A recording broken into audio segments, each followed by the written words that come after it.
let's take off a sleeve, lengthen a cuff, add on some beautiful buttons, add on a gold braid. There's so much you can do to recycle an outfit. And it's quite fun because nobody else will have that outfit.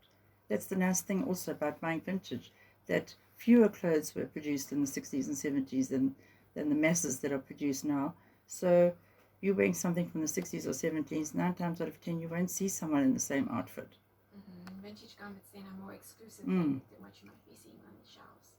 But we get this idea of secondhand. I know you're probably going to hate these words, but in Africa, it's been around for a long time. The lower end of the market, people have been selling and buying clothes secondhand just because of the economic situation in Africa. Where are you at? Let's position you in this market because you're not necessarily doing secondhand. You're selling quite an elite. Can I use that word? Yeah, I think you can because of the designers.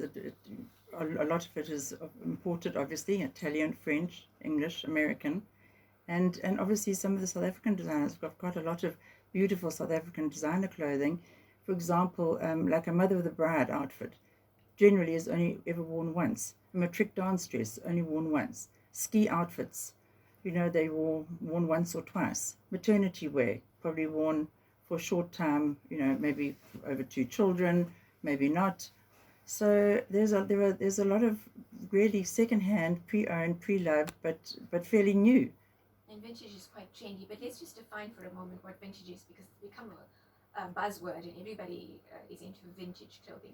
What does it mean? Well, vintage clothes, the word vintage has become a little bit generic. Vintage clothes are unique, mostly from a previous decade. As I said, in the 60s and 70s, there was not such a mass production of clothing. So they're quite unique and exclusive. And the fabrics, vintage clothing fabrics are usually really good. And the finishes and the interior seams are often handmade.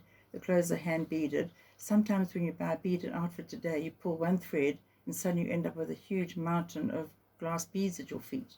Whereas the vintage clothing was generally, well, the clothing from the 60s and 70s and 50s and 40s maybe is generally hand done.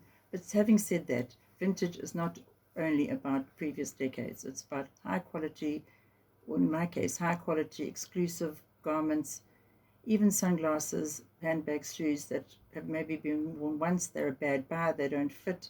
So there are a lot of reasons why I get clothes. People are moving, some are immigrating, giving me their clothes to sell. So there are many reasons where I get my stock from and why I get it.